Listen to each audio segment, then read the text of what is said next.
So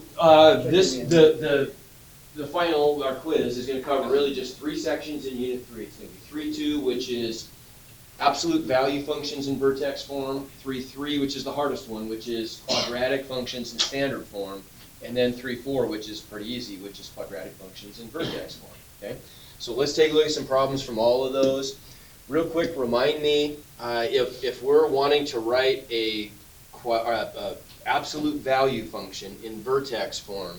Whenever we're talking about any function in vertex form, the parameters that we're going to use are a, h, and k, right? So I want you to tell me, where do those go? So if it's an absolute value function, what goes where? So a goes in front, good.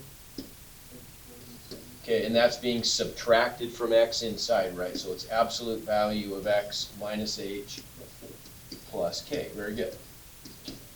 Okay? And if it was a quadratic function instead of an absolute value function, instead of absolute value bars, we would just have a quantity squared, right? But otherwise, everything's the same.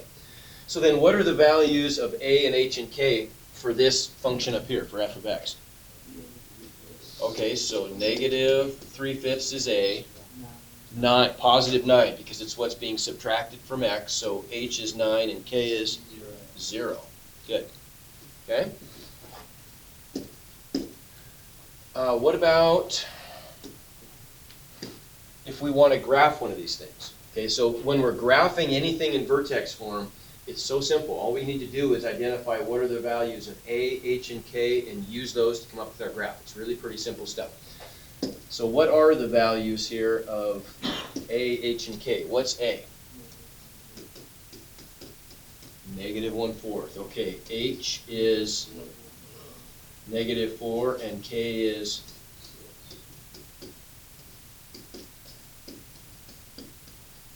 good, negative 4/6, right? So that gives us the ordered pair corresponding to the vertex, right? So if I wanted to graph this thing, all I've got to do is go to negative 4, positive 6.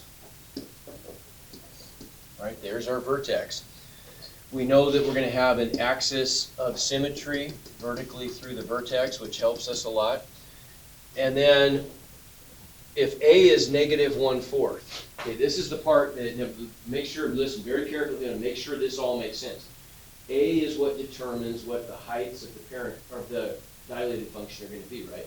So we get those by multiplying the parent heights, so the regular heights of the function, by a to get the dilated heights, right? And when I say heights, we always have to ask ourselves, if I go 1 to the right, what's the height? If I go 2 to the right, what's the height, etc. Okay?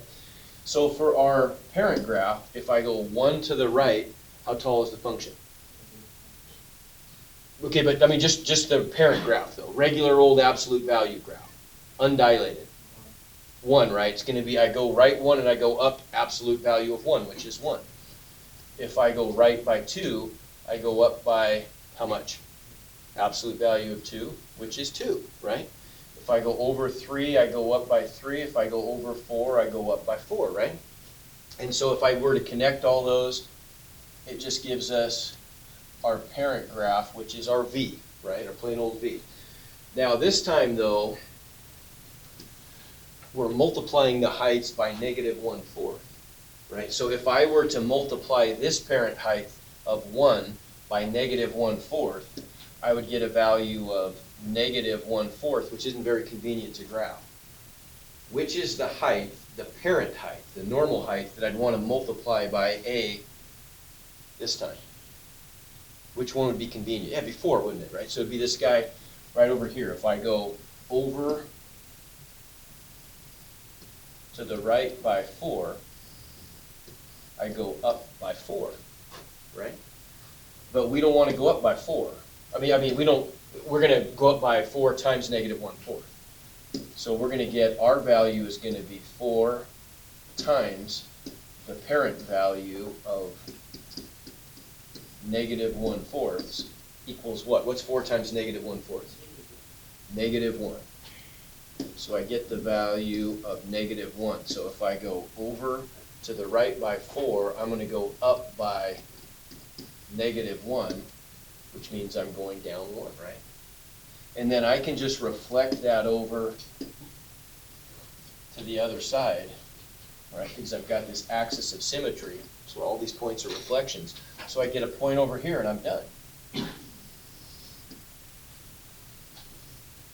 There's my absolute value function.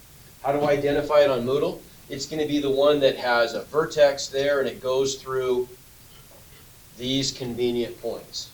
I'll just find that graph in Moodle. Okay? Make sense? No big deal. Okay? I'm going to have you do the opposite, where I think this is easier, where I give you a graph and you write the function. So all you've got to be able to do here is figure out from the graph what are the values of A, H, and K that I'm plugging in, right? So first of all, what are the values of H and K? -2. Well, hold on. 2 and 4, right? That's H and K. So we already have those taken care of. The only other issue then is A, right?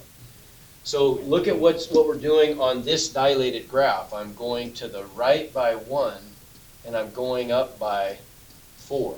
Normally I'd go right by 1 and up by 1. Okay, so normally the point would be clear down there, but it's been stretched up, right? So how could we build an equation that allows us to solve for A? Well, we know that our parent value times A, let's write A, equals 4. So what's A? 4. Yeah, we multiplied the parent height by 4, didn't we? Okay. So A equals 4. H and K are 2 and 4 respectively. If I plug those in, what do I get? I get f of x equals 4 times x minus absolute value of x minus 2 plus, good, and here's how we can tell. If we connect those things, this is the 4 that's giving us that one. Here's the 2, there's the 4, right? Make sense? Okay. How about something like this? Okay, this is probably the hardest problem on the test, I would say. And it's not that bad. You've done these. We've done quite a few of these.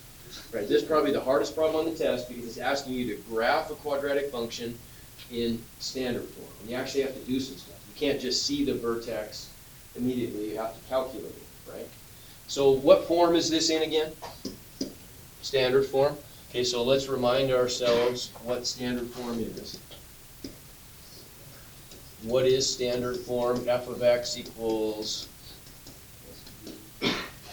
what is it again? ax squared plus bx plus c. Okay, and so what are the values of a, b, and c?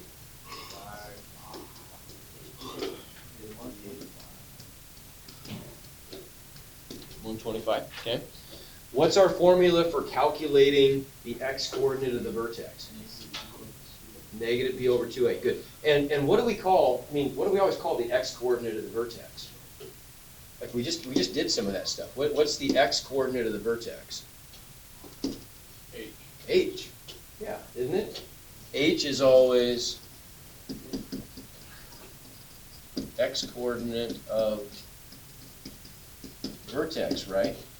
So then our formula is just, we could make this a little simpler. Our formula is just going to be h equals negative b over 2a, right? And I just plug values in. Okay, so what's that give me? If I plug in b is 50, so negative b is negative 50, right? Over 2 times a is 5, so 10. So then what's that give us? H equals negative 5, right? Okay, so we know that. So we know right away then that the axis of symmetry, we can already tell, the axis of symmetry is right there, isn't it? And the equation of the axis of symmetry, it's always just going to be x equals h. Well, h is negative 5, right? So there's the axis of symmetry. We got that. The vertex has to be on that vertical line. How do I calculate k, the y-coordinate of the vertex? Plug it in. Good, so I know that always k is always just gonna equal f of h, right? It's a y value, I calculate the y value by plugging in the x value that creates it, right? So in this case, every place we have an x, we're just gonna plug in a value, right? So I get 5 times the x coordinate squared plus 50 times the x coordinate plus 125. And the x coordinate is -5. So what do we get if we do that calculation then? -5 squared is times 5? 125. 50 times -5? Yeah, -250. And then 1 plus 125. What's all that add up to?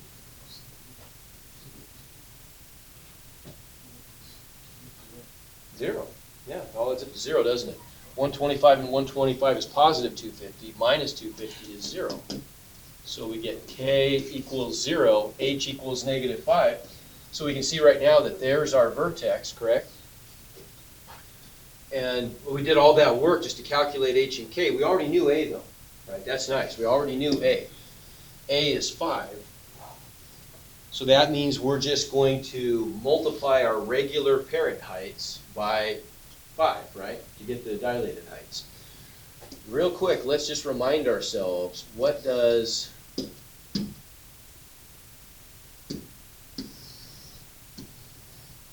the parent graph look like for this? Like if we just graph the parent graph, y equals x squared. Where's the vertex? 0, right? The height at 0 is 0 squared, which is 0. That makes sense. If I go over to 1, what's the height going to be? And how come? Because 1 squared is 1, right? So I go over 1, I go up by 1, in other words.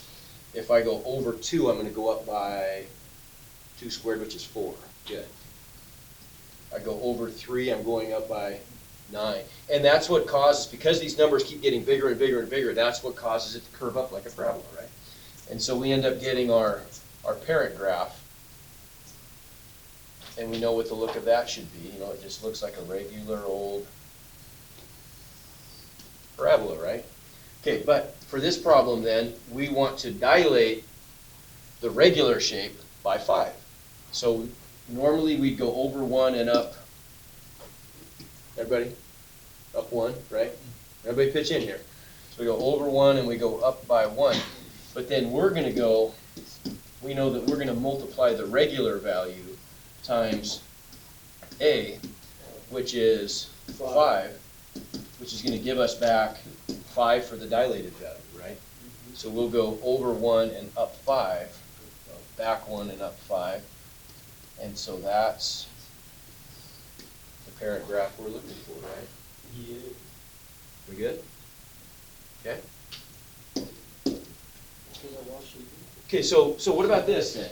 Here's, now this is, we can make some, I'll put these notes up on the site. Right when we're done, I'll turn them into a PDF and put them on the site so you can use this to kind of prepare for the final when you're doing the quiz, the practice quiz. There's a really good way to show this here. We can just take this step by step. So we're starting off with our parent graph is going to be f of x, right?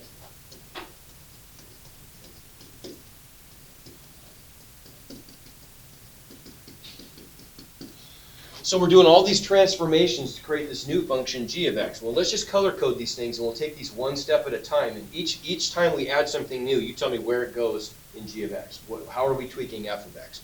So the first step is we're going to vertically compress f of x by a factor of 2/3. Well, what's that mean? What's that mean? Okay, but what does that mean in terms of like something I'm going to do to f of x? Is that an A or an H or a K? That's an A, isn't it, right?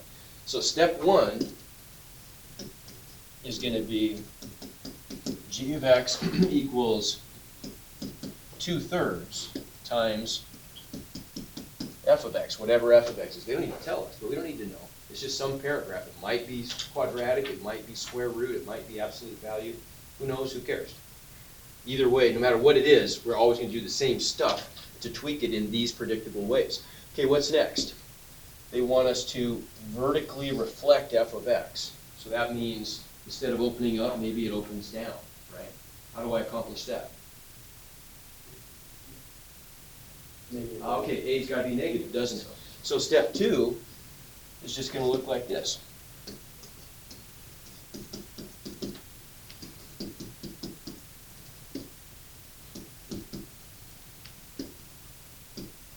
Right? So the red step is we're just gonna make A negative, okay?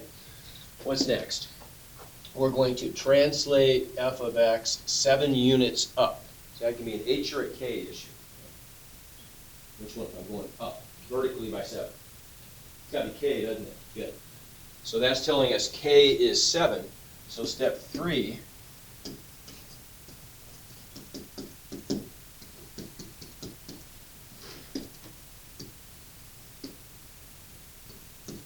so I get negative 2/3 f of x, and where does the k go? Where's k always go? But where do I put it in my function? Outside of that. Got to go outside, doesn't it? Yeah, so it's going to go outside whatever the function is, and that's a 7, right? And then the last one, we're going to translate 6 units to the right. What's that telling us? This one just told us k equals 7. What's this telling us? H equals 6, because we're going in the positive x direction by 6, aren't we? Right? So then the last step, which gives us our answer,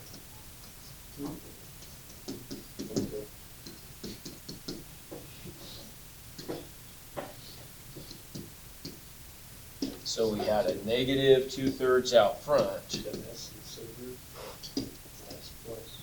H is what's being subtracted from x inside, right? So we get the f of x minus h, and then k is what's being added outside the function, so there's our answer, right? Okay, make sense? 4 steps. Do you have to write those all separately? No, you probably could have just jumped right to the answer, right? But I wanted you to see each of those steps independently. Okay? All right, so very, very simple here. Determine whether the function below has a minimum or a maximum. This is super easy. Look at it and tell me. What gives it away? The negative. The negative, okay. Right here, right? This is telling us A equals negative 7/6. So does it open up or down if A is negative? It opens down. And so that's telling us then that that's a, was that maximum or minimum? It's a maximum. Okay? Okay, what about this one? Once again, it's just very straightforward, very simple. You don't have to hardly do anything. If you want to write the coordinates of the vertex, what are the coordinates of the vertex? Negative 8 and 9. They're just the values of h and k, right? Yep. So h is negative 8. We see that right there, don't we? And k is 9,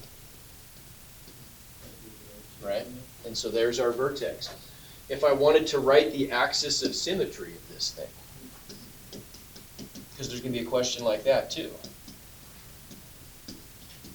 I want to write the equation of the axis of symmetry. It's a vertical line, so how do you write a vertical line? But I mean, what's the equation of any vertical line going to be? Yeah, but y equals or x equals or what?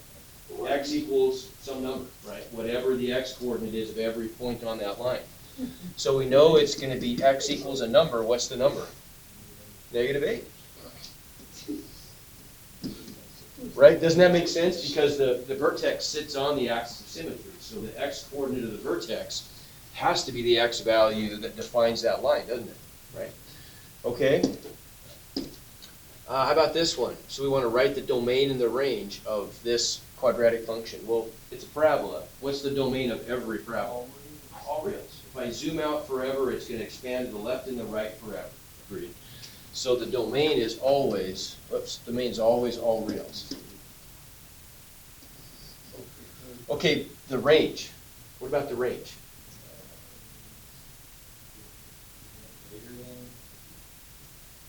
It's always going to be one of two things, isn't it? We know that if the parabola either opens up or down. It's going to have either a bottom point and everything above it is in the range, or a top point and everything below it is in the range. vertex, right? So there's always gonna be only two possibilities. Either you're gonna get y is greater than or equal to k, because that's the y coordinate of the vertex, or y is less than or equal to k, every time, right? We just need to know what is k and which one are we doing. Okay, so a is -1, isn't it? A equals -1. Whoops. So this one is opening down, isn't it? Okay. So then what does that mean? Which of these two possibilities is the one that's gonna work here if we're opening down? Yeah, it's gotta be everything less than, the y value is less than or equal to that, to k, right? So it would have to be that one in this case, wouldn't it? And what is k? Yeah, look right there. K equals -7. Remember, it's the opposite of that operation every time, right? So then that tells us that our range is just going to be y is less than or equal to -7, right? Everybody get that? Easy. Okay, it's less than or equal to because it's negative, and this -7 comes from the fact that that's k. Oh, I did that backwards, didn't I? That's not k. What's k? I made a mistake. It's -9. Right, so let's get rid of that.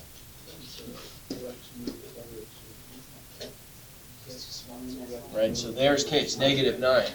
So then, here, I'll just do that. How about that? Okay, make sense? Yeah. Okay. All right, we're getting there. So just a couple more to go. 3 more to go. So choose the graph of the quadratic function. This is easy. This one's in vertex form. If they're in vertex form, it's a piece of cake. All I need to know is h and k and a, which I can see. So what are the values of a, h, and k for this one? Okay, so a equals -1/4, and the vertex hk is where? -6, 0. Okay, so -6, 0 is right there, right? Here's my axis of symmetry. Right down through the middle of that thing, right? Okay, so a is -1/4, right? So I'm going to multiply the regular heights by -1/4. What would be a convenient height to multiply by -1/4? I mean, I could do any of them, but 1 times -1/4 isn't very convenient. I get a fraction. 4 would, though, wouldn't it? Normally, I would go over how far to go up by 4. Right? I'm going to go over 2, and I'm going to go up 2 squared.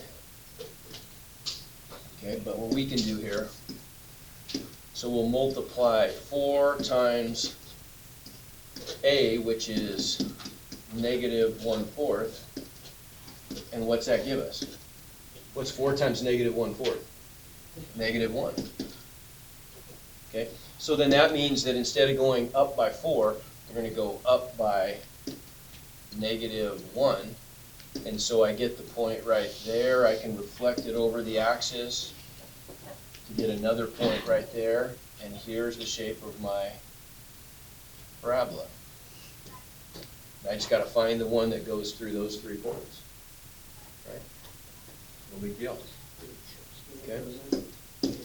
Okay, so how about, then this is another one. I mean, we almost don't even need to do it. Let's go really quick. What are the values of a, h, and k on this one?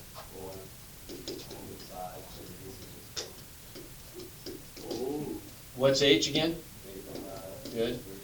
-5, 3. Okay, so -5, +3. There's the vertex, right? So we know we've got an axis of symmetry. What's the equation of the axis of symmetry? X equals -5. Okay. We're going to multiply by 4, so we can just go over 1 and up 1 for our parent value, right? Normally we go over, we'd go over 1, up 1, but we're going to go up 1 times 4, which is 4, right?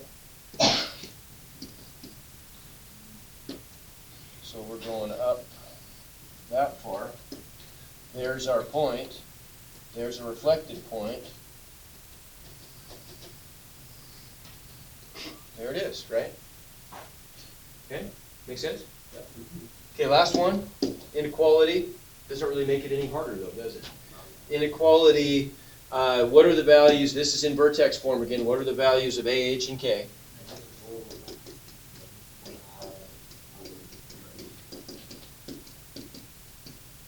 -5, 3. Again, what are the odds? I just randomly pulled these up and I got the same values twice in a row.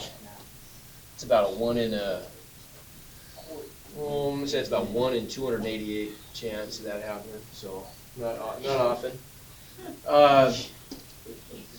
There's our axis of symmetry, right? A is -4 this time, so instead of going over 1 and up 1, I'm gonna go over 1 and down 4. So we'll kind of hustle through that. So we got a point right there, and I can reflect it over right there. So then, say it again. Dotted line, good. Dashed line, because look, it's greater than but not equal to. Hey, Roddy, can you keep it down for a second? So we got greater than but not equal to, right? So it's got to be a dashed boundary.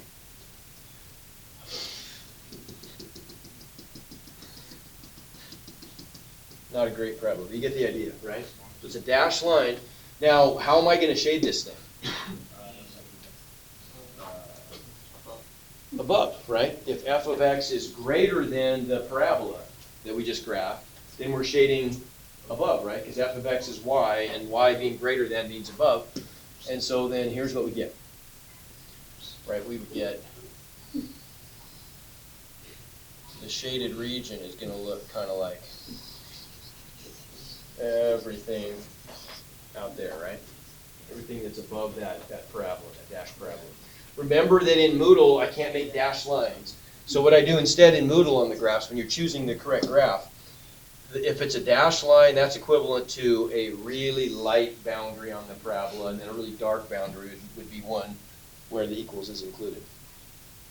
Okay, make sense? Yeah. That's it. That's the review. Okay, you may work.